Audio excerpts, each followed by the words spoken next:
I want to just begin and I want to introduce our presentation today. We're really happy that those of you here were able to attend today. And once again, we just want to encourage you to participate through the Q&A if you didn't hear that message earlier. This presentation is titled About Facebook, What Disinformation Can Teach Us About Managing Crises.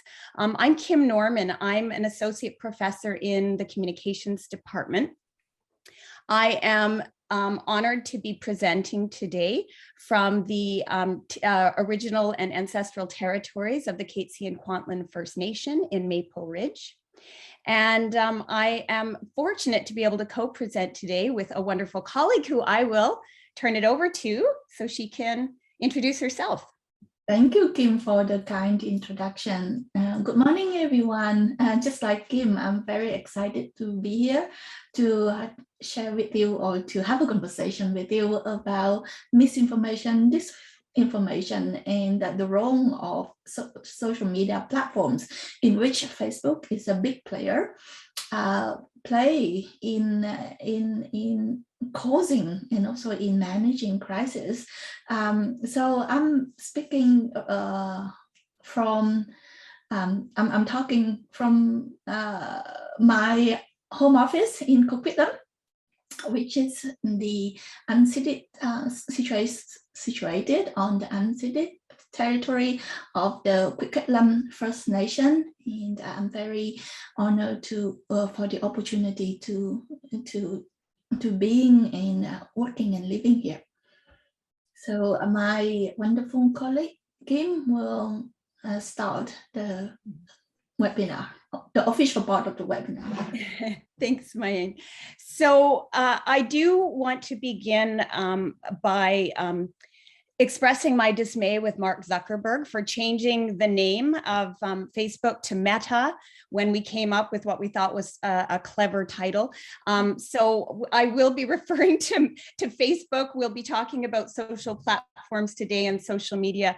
But keep in mind, if I mention Facebook, I am also thinking more broadly about Meta as well.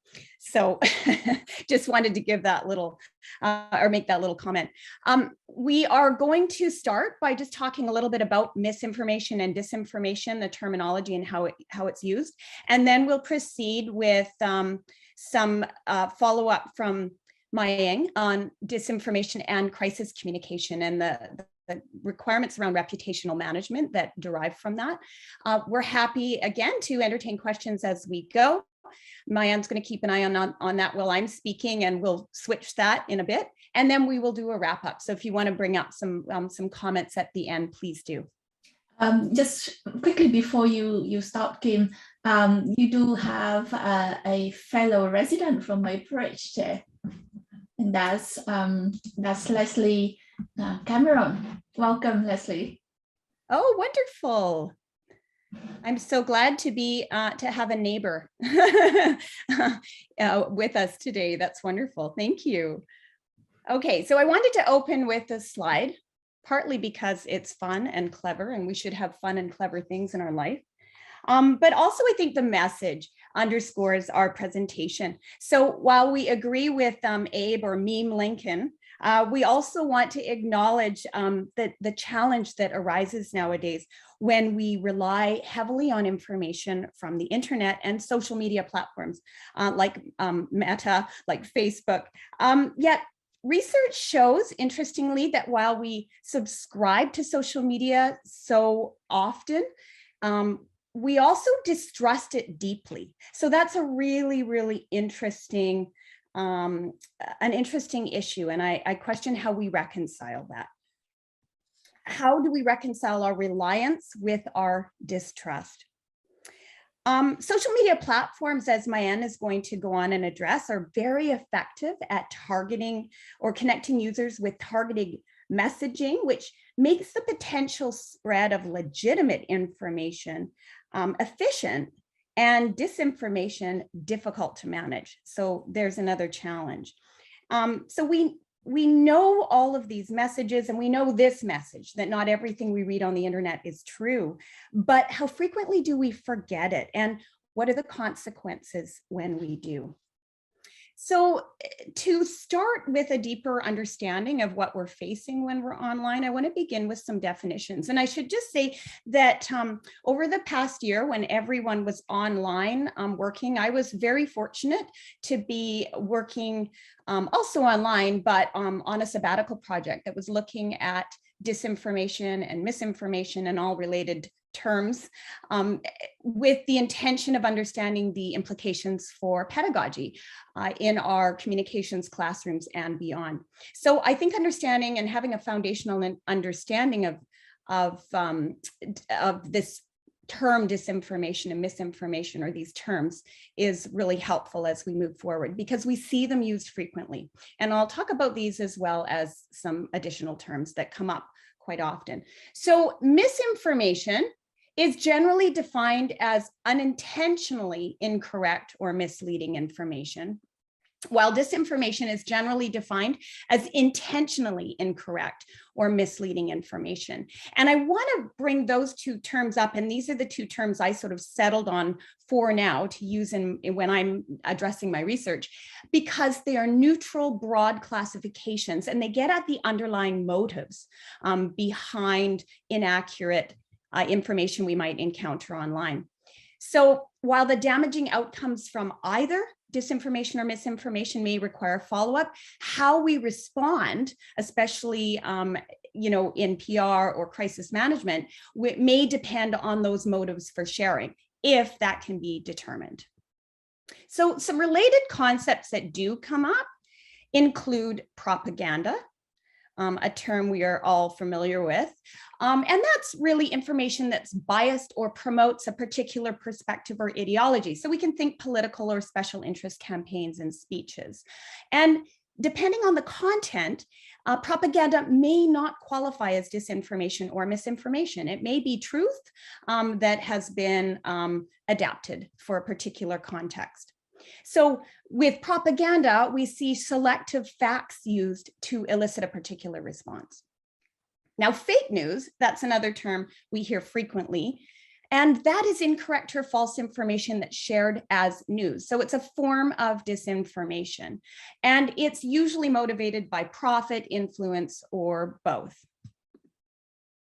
It is nowadays regarded by many as a co-opted term. It's often referred to as a weaponized term, and it's used against credible journalism and research. So it's become politically charged. So I'm choosing not to use that one as much, though I will use it in this presentation because many other researchers do use it. We're just trying to be aware of the connotations when we use these terms, through research or in our daily lives when we talk about them. In the literature, there is a ton of discussion about how to understand the terminology related, and these are just a few of the terms that have cropped up. Now, I wanted to show you a piece of propaganda to also just underscore the point that propaganda isn't always used for sinister purposes. I guess no one conveys information they believe in necessarily with sinister intent, but this is an interesting one and I thought quite resonant nowadays.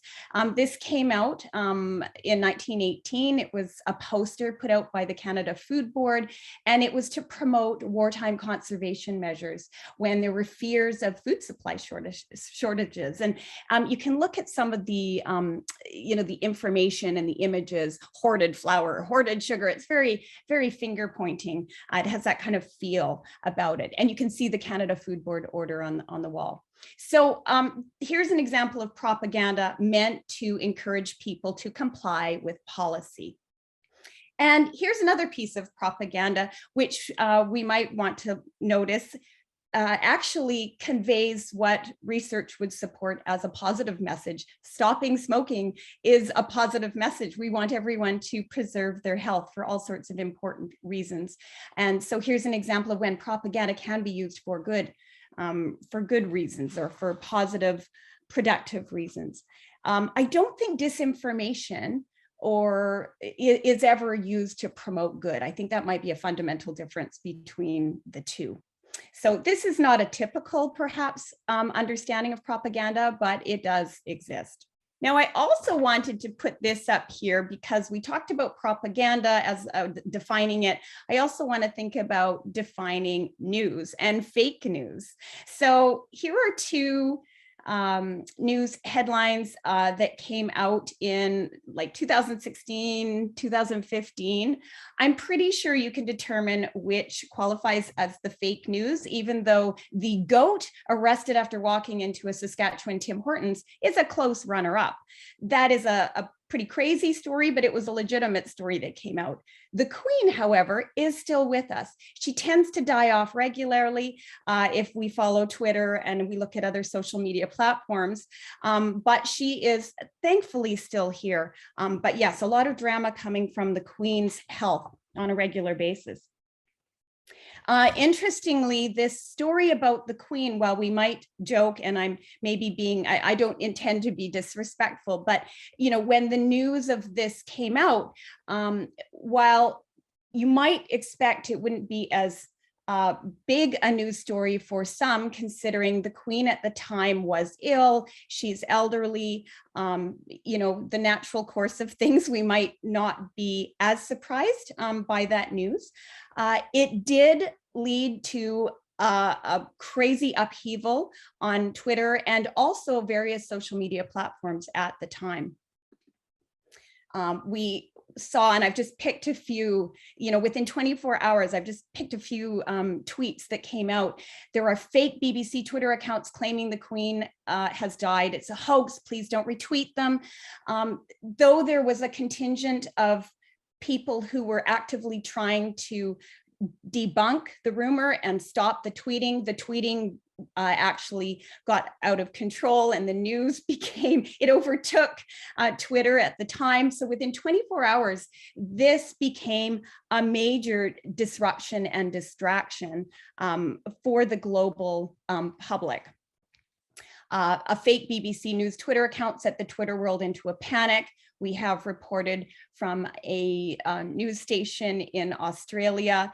And then we see the BBC reporting in this bottom little segment, or this little blurb, but the Queen was still very much alive, and somehow in the rather strange news period between Christmas and New Year, a bad cold turned into a conspiracy rumor. So a good reminder of how quickly information can travel through platforms on through social media networks and become, as I said earlier, a major disruption and distraction.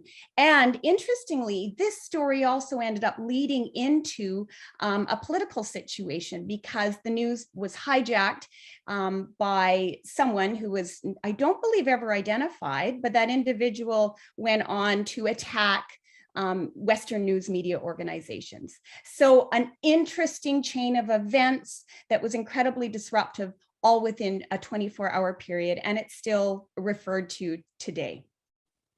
And this is not the only example of that.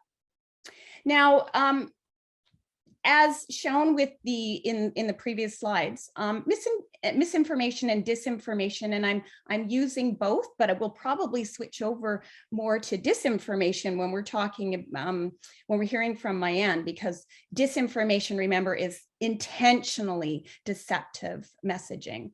But misinformation as well can appear online through direct messages. So think of direct messaging in via social media platforms like Facebook, and forums. Rumor can show up as a rumor, as hearsay, but also via biased articles, reviews, sponsored content, and again, conspiracy thinking. And that Queen story I told you about, the Queen passing story in 2016, it had basically all of these elements. Another example, if you want to think about this, how misinformation and disinformation appears, the issue with vaccines and autism. Now, that connection between preservatives and vaccines leading to autism in children, that was connected with a study in the 1990s that was debunked in 1998, but the beliefs around this persist and continue to be shared. So just like a bad virus, it's a hard issue to scrub from just from our minds, from the zeitgeist, from what we understand in our worlds. We see this information crop up every so often. And we're talking, a good 25 years of studies that have attempted to counter this narrative. Another example Mayan and I were talking about recently was a study that came out of Carleton University, where 46% of Canadian respondents believed in at least one COVID conspiracy or myth. That's a mind-blowing number. So some of the conspiracies that were, that showed buy-in were, this idea that COVID as a bioweapon developed in China, the 5G damage cover up that the linked to COVID, or the hydroxychloroquine treatment. So these were just some of the myths or conspiracies that survey respondents were saying they did actually believe in, and 46%. So that's quite a substantial number. Mis and disinformation may be spread for financial, political, social, and psychological impact, which is something Wardle and others have spoken about. So we can see lots of different reasons why it persists. And a good example of that, of course, the birther movement in the US, which was an effort to delegitimize Obama's presidency. So using that effort to try and gain financially, politically, was a very powerful narrative at the time, and continues again to crop up. There are still factions that address that, right, online. If we want to go looking for it, we can find it. Now, I wanted to identify some Canadian statistics. So I wanted to just quickly sort of pull some results for you. Recently, in 2019, CG Ipsos found that 90% of Canadians claim to have fallen for fake news online. And I wonder if those of you here today can identify with this. Have you had that experience where you have realized you've been duped? Maybe you didn't follow through. Maybe you realized in enough time to sort of catch yourself and not do anything further. But have you been duped before? That might be an interesting thing to think about. And this number is on par with results in other countries. 52% of people say they seldom fall for fake news, but it has happened, while 33% say it's happened sometimes, and 5% actually say they encounter fake news frequently. So it suggests they're quite aware, but they're in the minority.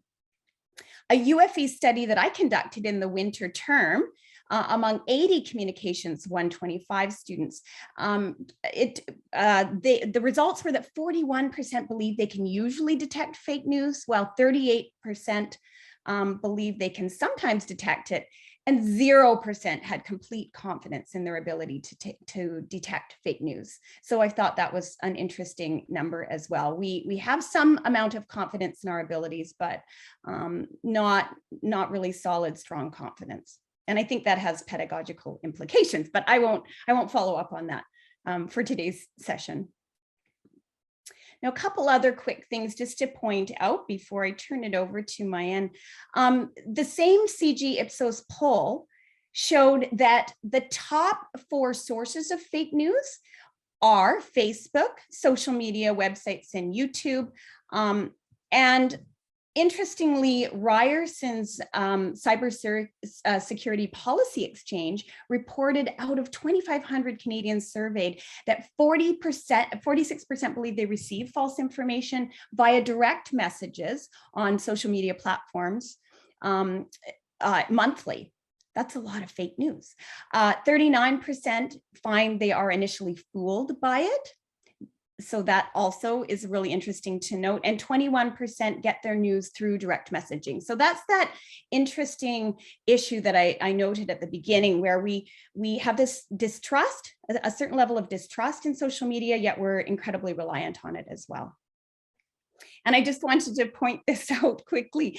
There's a great call out to the leaders of these social media platforms, the heads of these social media platforms, like Mark Zuckerberg, who has been targeted over the years. These are just a few of the headlines since 2016 and up until 2021, where there are calls for him and his his employees to address just the prominence and prevalence of the disinformation that's spread through social media. The call is for their help. Now, just to wrap this up, when sharing is not caring, buy-in or spread of misinformation, we need to think about our own role in this. I'm not saying we are to blame, but we need to think about not only what we are perhaps participants in a negative way, but also what we can do to be more vigilant. So the literature shows that buy-in or spread of or disinformation comes from lack of topic knowledge. We can't be experts on everything, so sometimes it's easy to accept information for truth without further interrogation. Also, lack of critical thinking.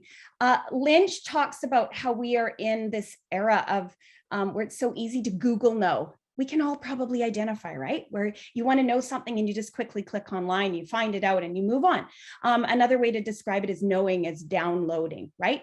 We're all guilty of it. I will be the first to admit I have done it as well. And sometimes it can be innocent. If I just want to know where the best pizza is in Maple Ridge, maybe our participant can share that with me later. The one who's also from Maple Ridge, that kind person. But we can sometimes look up things that might get us, take us down a rabbit hole where we're actually not benefiting and not learning useful, productive, correct information. We also tend to trust. If someone sends me information and I trust that individual, if they are a friend, I'm more likely to spread that information or buy into it as well. Motivated reasoning or confirmation bias, another way that we see information spread. We have a natural tendency to prefer information we agree with. So we have to be aware of that. Filter bubbles and echo chambers, of course, are also something we need to consider when we search for something. Those search results get recognized, and really clever algorithms return information to us that relates to our interests. And when we share information, the risk is that we are reinforcing the information by increasing exposure to it. Okay, so if we share some misinformation, we're reinforcing a kind of belief in it potentially. And then finally, residual impacts, even of debunked news. We can't unthink information. We can't delete impressions that are left. So we have to question what that's doing in the background. Okay, so we need to keep in mind the efficiency and speed with which information is spread via social media, and the compounding, the ways that compounds the potential for risk and damage. And we also have to remember that some disinformation can be fact-checked or blocked by algorithms, but not all. So what does this ultimately mean? And this is the last thing I just want to cover before I turn this over to Mayan. It's important for all of us to be skeptical and to read laterally, to not just look at a document and assign it value based on what we see, but to open new windows and to consider what others are saying about that information. We need alternate perspectives, okay? And we need to be aware of our sources. We can use fact-checking websites. I hope you use them. If you don't, I hope you explore them. There are many out there, but some good ones include Snopes, factcheck.org, factscan.com, and mediabiasfactcheck.org. We also, if there are educators with us today, whether you help with education at the university or maybe you educate in your workplace, seek out opportunities to educate on on digital literacy, on media literacy, and good practices in the workplace, in our personal lives, and in our classrooms. And this is something I know Mayan and I were talking about, the importance of being lifelong learners. We need to take personal responsibility for keeping up with news, media, and knowledge. Check your information before you share it. Be an active, reflective reader. Don't just immediately share. because there's a resonance and there is residue when you do potentially left on that recipient. And another one, I think this is going to require more of a paradigm shift that's going to take some work, but we need to think of ourselves not just as passive consumers of information online, but as producers of it as well. Because every time we share or post, we need to take responsibility for what that contributes into our online world, what meaning is derived from that. And so we need to think of ourselves and take responsibility for what we include. So with that, I want to turn it over to Mayan, and I just want to say that while we've considered these concepts and what they mean, Mayan is going to now take us into a look at the roles that social media platforms play, especially that good old platform called Facebook, or shall I say the platform formerly known as Facebook, Meta. What it plays in the spread of disinformation in particular, and the reputational crises that emerge as a result. So I'll stop sharing. Thank you, Kim. Thanks for the great insights. I really like the point you said about us being responsible and accountable for not spreading further misinformation. It's not an easy task, and it, like you said, it's a long term. We have to be long-term learners in order to keep learning and learning. The Queen Elizabeth picture that you showed, if we didn't know that she's still alive, then it was easy to get carried away by just quickly looking at BBC News, which is by itself is a very credible source. But then we, of course, in our hectic life, we forgot to notice the I or the exclamation mark right after BBC, right? So BBC UK, I should say. Right, good point. Yeah. So but that's very important that we have to be vigilant, like you say. Before I move on and talk more about the reputational crisis caused by misinformation and disinformation, I just want to continue what Kim said earlier about about social media platforms, and one of which is what we now know as Meta, but we use their Facebook platforms and their Facebook Messenger. So for clarity purpose, I will continue to call it Facebook, just for the familiarity of it. So where, as Kim said, most of the time we see misinformation and disinformation on social media, but remember that social media is a relatively new phenomenon. Facebook is only 15 years old, so it's before that we already had misinformation and disinformation on traditional media, for example, caused by unethical reporting, like unethical journalism, one-sided reporting. But with the event of social media, it just blows out of proportion. So, and although we're zooming in on Facebook, we also need to note that other social media platforms such as Twitter or TikTok, they're all susceptible to misinformation and disinformation. Why social media? Oh, I think there are two characteristics that make social media more susceptible to it. Is number one is shareability, the ability of users to share it so quickly, so easily to our circles. And number two, because of the community that is built in whatever interactions we have on social media. So for example, if there is I'm going to say a fake news spreader, he or she could put out there the fake news, and members in his or her community who might happen to be key influencers, that if they share that fake news, it reaches way more people than the original fake news creator. So because of that, it goes around like a virus, and therefore the term virality.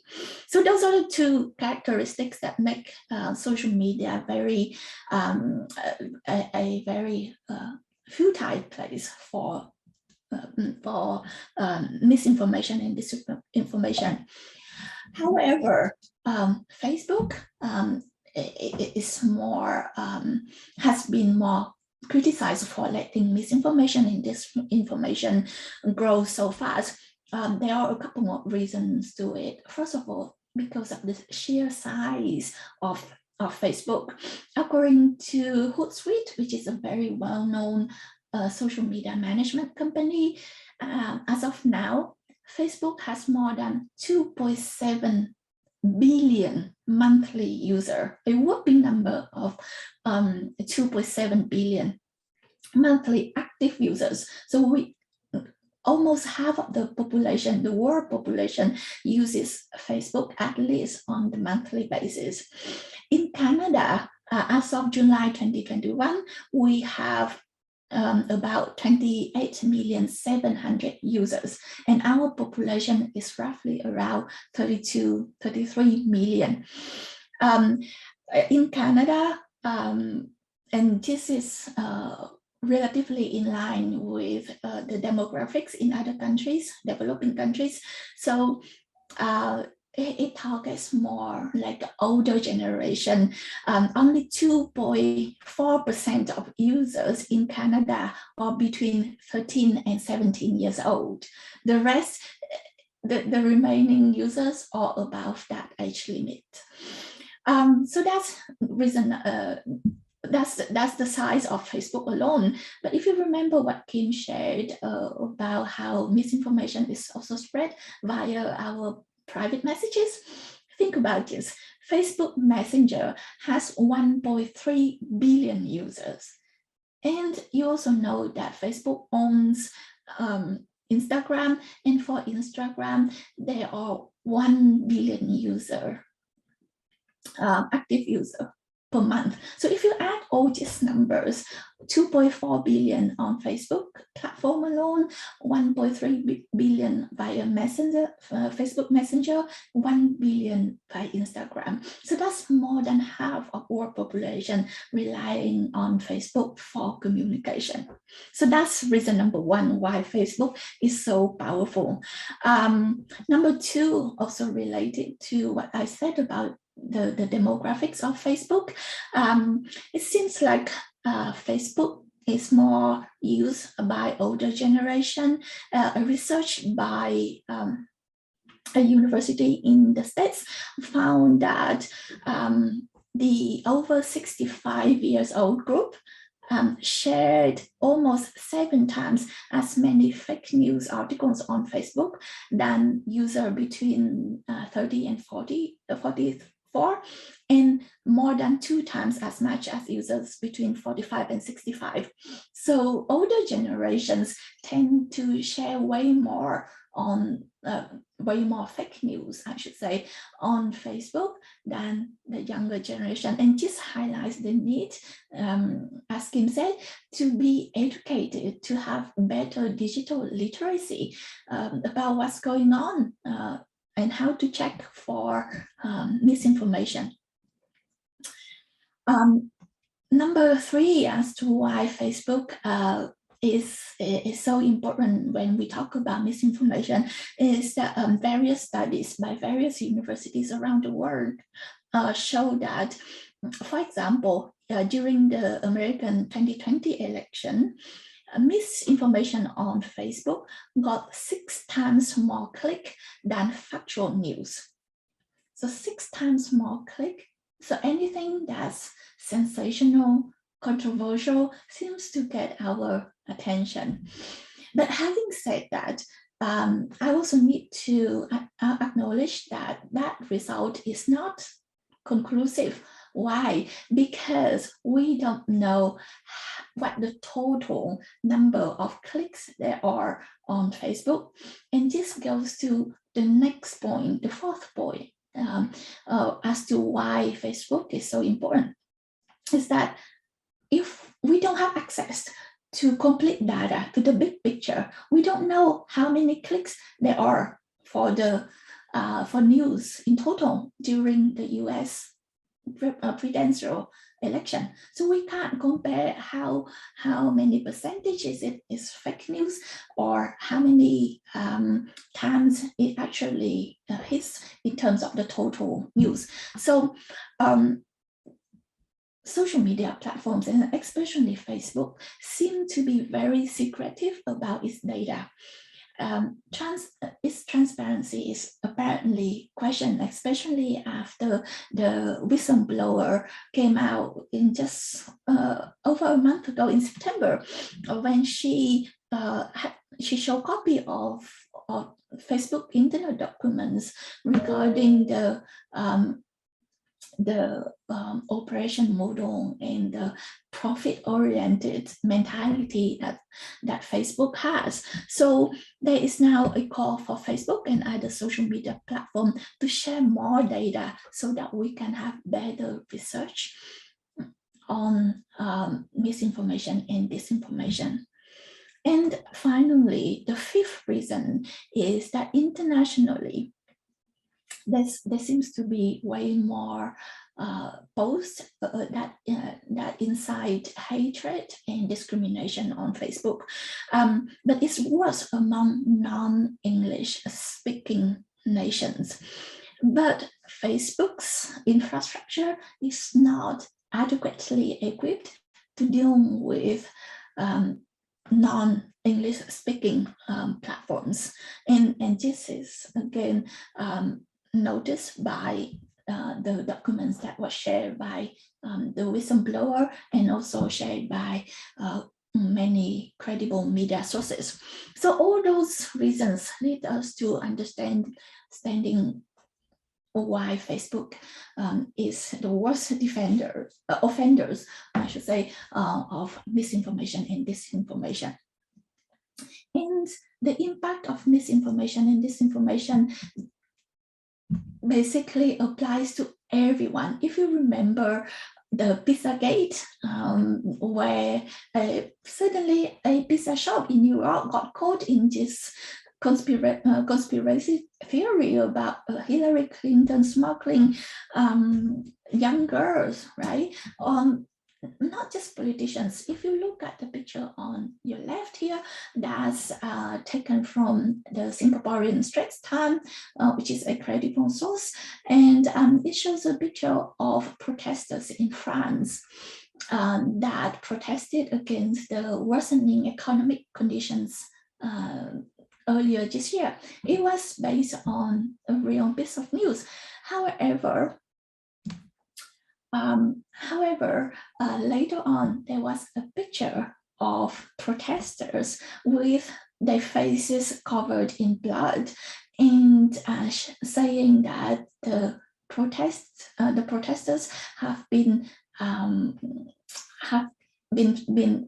struggling, been fighting with the police, the French police, and the French government. So the French government was oppressing the protesters. It turned out that particular picture is taken from a different protest in Spain about 15 years ago.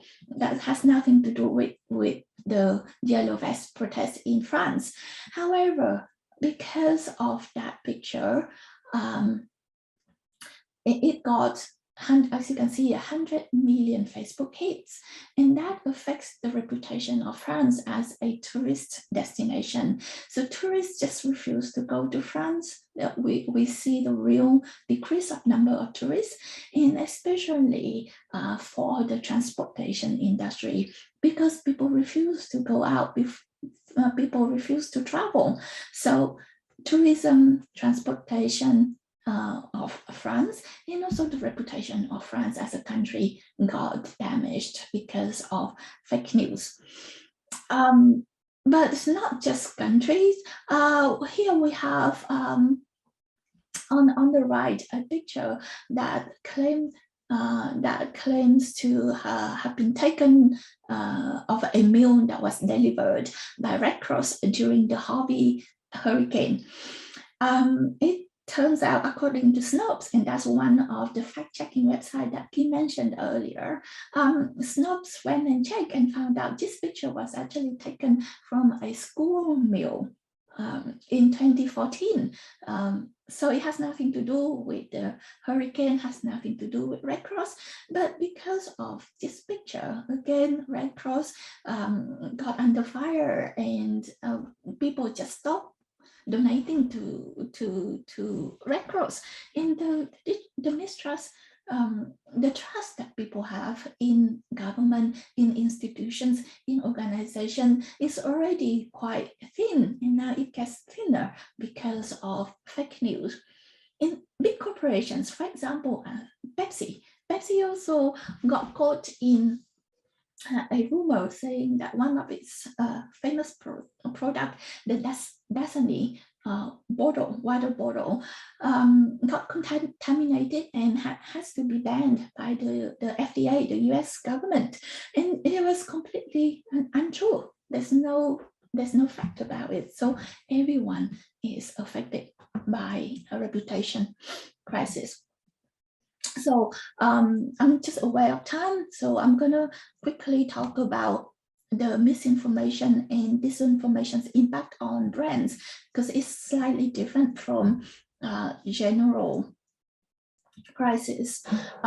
First of all, fake news for brands. It makes online disinformation worse on social media. Because it contains untrue information, but also it has the intention to damage the reputation. And most of the times it doesn't have to, but many times it also includes politically divisive content that makes people want to take side. And but also a research found that brands targeted in non-political fake news were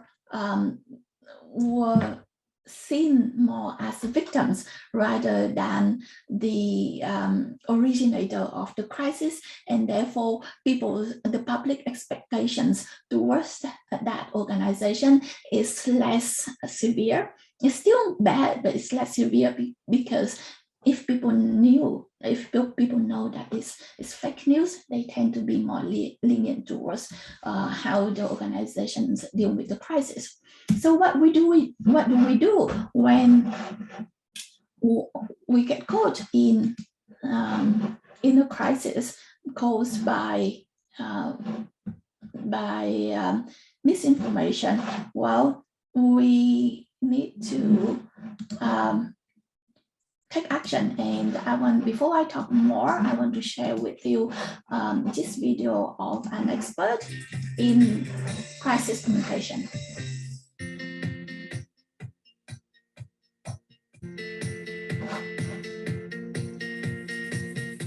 The questions that we typically ask our clients is, do you have the right people?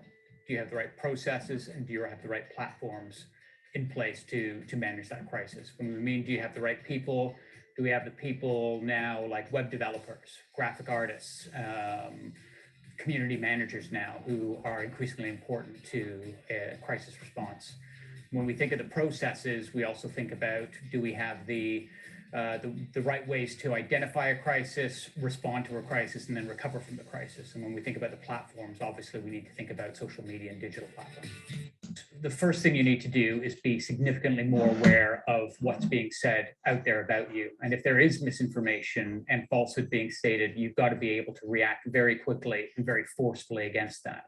The second thing that you need to do is obviously have the data, good, robust, relevant data to be able to back up your arguments when you are dealing with misinformation, accusations, falsehoods as well. The third thing we should be doing is using our allies, both inside and outside the organization, using your employees to deliver the message on your behalf. They may be more credible and trustworthy than you are.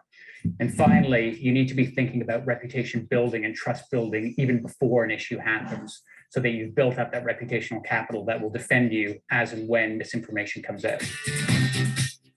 Okay, there's a couple of things that I want to highlight with you.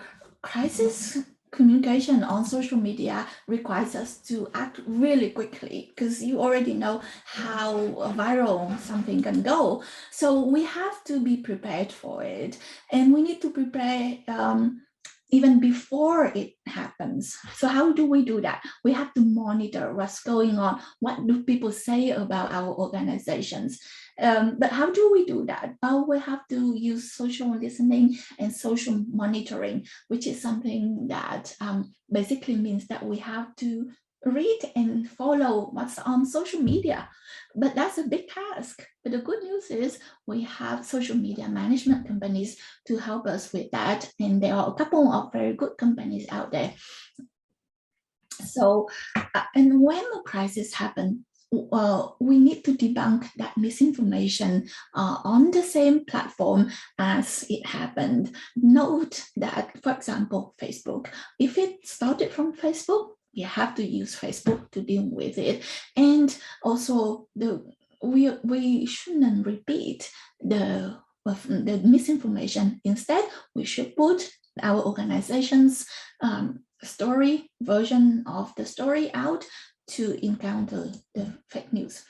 And as you already heard from the expert, as well as from Kim's point, we have to be proactive. We have to, we can't just sit here and wait until crisis happens and then go and fix it. We have to start early and be proactive. So what it means is that we need to have a crisis communication plan in place. We need to have a crisis management team that is well trained, and we have to run rehearsals with them as we go.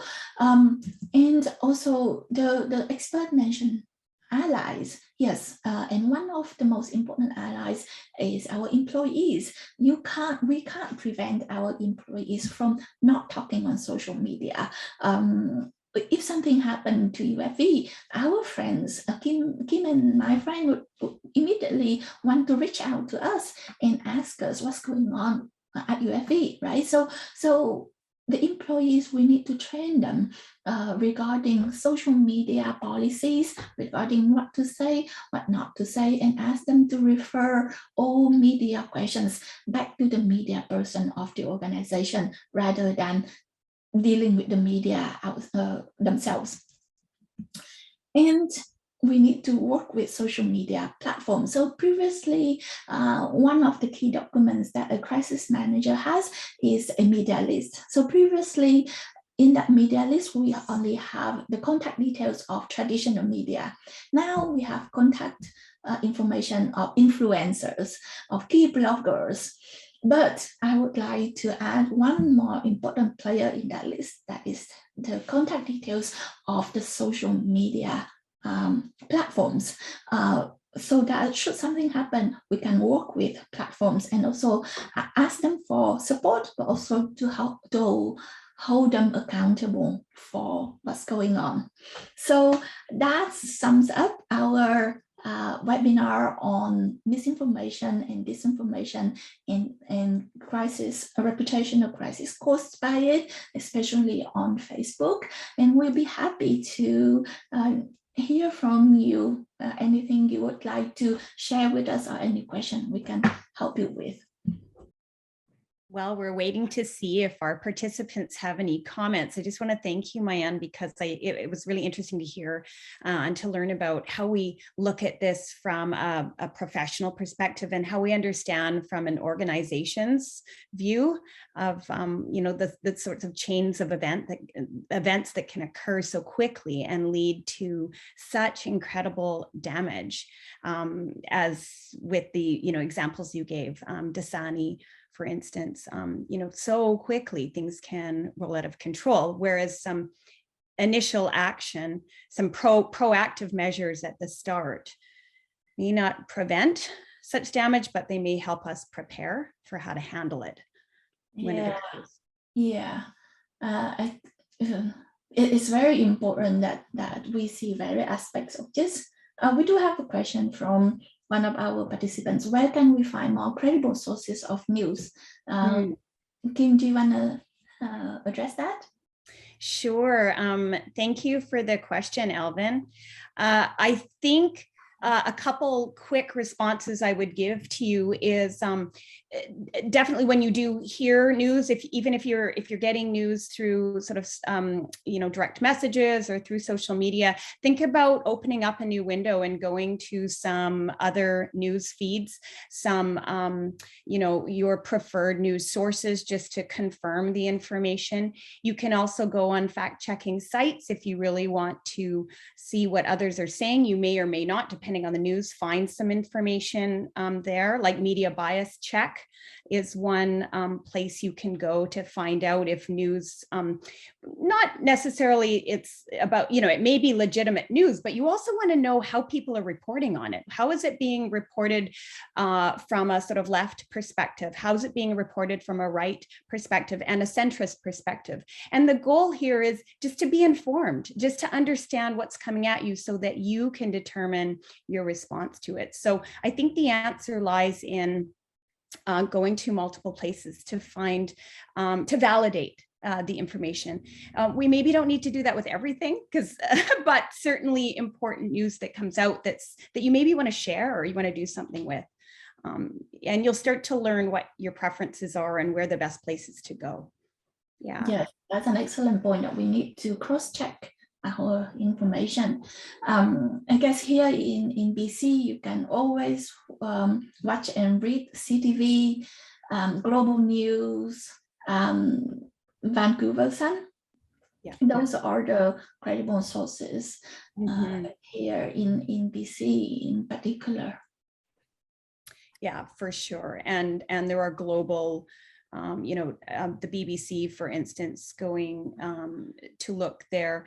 But again, I think Mayan's point is good. Going to multiple places to cross-check is really the advice that's being given nowadays. Don't just rely on one source. Even just getting multiple perspectives is going to fill in some gaps for you and alert you to where there may be conflict or disagreement and different versions of the story. We all have different perspectives, and that's not a bad thing. It's when we shut down the information because we don't agree with that perspective, which is not what I'm suggesting anyone is doing, but that's sometimes the risk, right? So we want to hear it and then try to cut through it. Yes. Hopefully that helped, Elvin. If you're interested, I can provide you and Mayan as well with some resources at the end. Just feel free to send me a note. We can put our email addresses in here as well if you're interested in following up. If you don't have further questions, then I'm just aware of the time, and I know that everybody's busy. So Tina just pointed out that the link to the recording will be shared with all the attendees. Thanks, Tina, for clarifying. That's really good news, because I know sometimes after something like this, we start to think of questions we may have wanted to ask.